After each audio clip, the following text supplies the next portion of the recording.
जय श्री राम भक्तों। आज हम हनुमान जी के लीला में अद्भुत और बाल रूप के दर्शन करेंगे।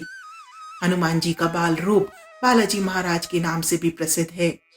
बालाजी महाराज राजस्थान के दौसा जिले में मेहंदीपुर नामक स्थान में विराजमान हैं। बालाजी का यह मंदिर मेहंदीपुर में दो पहाड़ियों के बीच स्थित है, इसीलिए इन्हें घाटे वाले बाबा भी कहा जाता है। भूत प्रेतादि ऊपरी बाधाओं के निवारणार्थ यहाँ आने वालों का तांता लगा रहता है। तंत्र मंत्र आदि ऊपरी शक्तियों से ग्रसित व्यक्ति यहाँ पर बिना किसी दवा दारू और तंत्र क्रिया के स्वस्थ होकर लौटते हैं। संपूर्ण भारत से आने वाले लगभग 1000 रोगी और उनके स्वजन यहाँ नित्य ही डेरा डाले रहते हैं। इस मंदिर में स्थित बजरंगबली की बाल रूप मूर्ति किसी कलाकार ने नहीं बनाई, बल्कि यह स्वयंभू है। यह मूर्ति पहाड़ के अखंड भाग के रूप में मंदिर की पिछली दीवार का कार्य भी करती है। इस मूर्ति के सीने के बाईं ओर एक अत्यंत सूक्ष्म छिद्र है, जिससे पवित्र जल की धारा निरंतर बहती रहती है।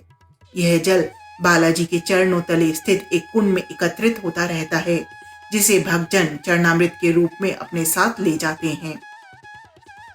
दोनों वक्त आरती के बाद इस जल के छींटे भी दिए जाते हैं, जिसमें भक्तों का तांता लगा रहता है इस जल की 2 बूंद छींटे पाने के लिए।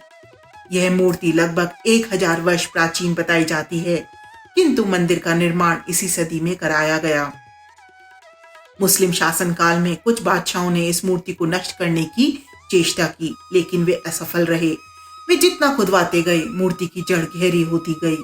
थक हार कर उन्हें यह अपना प्रयास छोड़ना पड़ा। बालाजी महाराज के अलावा यहाँ श्री प्रेतराज सरकार और कोतवाल कप्तान भैरव बाबा की मूर्तियां भी हैं। प्रेतराज सरकार जहाँ दंड अधिकारी पद पर आसीन हैं, वहीं भैरव जी महाराज कोतवाल कप्तान के पद पर आसीन हैं। यहाँ आने पर सामान्य जन को ज्ञात होता है कि भूत प्रेतादि किसी प्रकार मनुष्य को कष्ट पहुंचाते हैं, और यहाँ किस तरह सहज ही उन्हें कष्ट बाधाओं से मुक्ति मिल जाती है। दुखी कष्ट ग्रसित व्यक्ति को मंदिर पहुंचकर 3 देवताओं को प्रसाद चढ़ाना पड़ता है।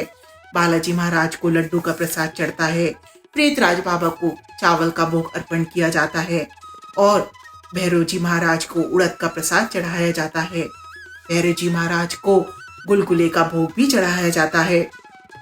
इस प्रसाद में से 2 लड्डू रोगी को खिलाए जाते हैं और शेष प्रसाद पशु पक्षियों को डाला जाता है। ऐसा कहा जाता है कि पशु पक्षियों के रूप में देवताओं के दूत ही प्रसाद ग्रहण कर रहे होते हैं। प्रसाद हमेशा थाली अथवा दोने में रखकर दिया जाता है। लड्डू खाते ही रोगी व्यक्ति झूमने लगता है और भूत प्रेतादि स्वयं उसके शरीर में आकर बड़बड़ाने लगते हैं। स्वतः ही वह हथकड़ी और बेड़ियों में जकड़ा जाता है। कभी वह अपना सिर धुनता है, कभी जमीन पर लोटपोट होकर हाहाकार करता है, कभी बालाजी के इशारे पर पेड़ पर उल्टा लटक जाता है, कभी आग जलाकर उसमें कूद पड़ता है, कभी फांसी या सूली पर लटक जाता है। मार से तंग आकर भूत प्रेतादि स्वतः ही बालाजी महाराज के चरणों में आत्मसमर्पण कर देते हैं। बालाजी उन्हें अपना दूत बना लेते हैं। संकट टल जाने पर रोगी को बालाजी महाराज की ओर से एक रक्षक दूत मिलता है, जो रोग मुक्त व्यक्ति को भावी घटनाओं के प्रति सचेत करता रहता है। बालाजी महाराज के मंदिर में प्रातः और सायं लगभग 4-4 घंटे तक पूजा होती है। पूजा में भजन, आरतियों और चालीसों का गायन होता है। इस समय भक्तगण जहाँ पंक्तिबद्ध हो देवताओं को प्रसाद अर्पित करते हैं, वहीं भूत प्रेत से ग्रसित लोग रोते, चीखते, उलट पलट होते अपना दंड भुगतते हैं। बालाजी आने पर आपको स्वयं महसूस होगा कि हनुमान जी की शक्तियां स्वयं काम कर रही हैं। बड़े से बड़ा भूत प्रेत जिन यहाँ हनुमान जी के बालाजी महाराज के चरणों में आत्मसमर्पण कर देता है। यहाँ न केवल रोगी का उद्धार होता है, बल्कि इन भूत प्रेत आत्माओं का भी उद्धार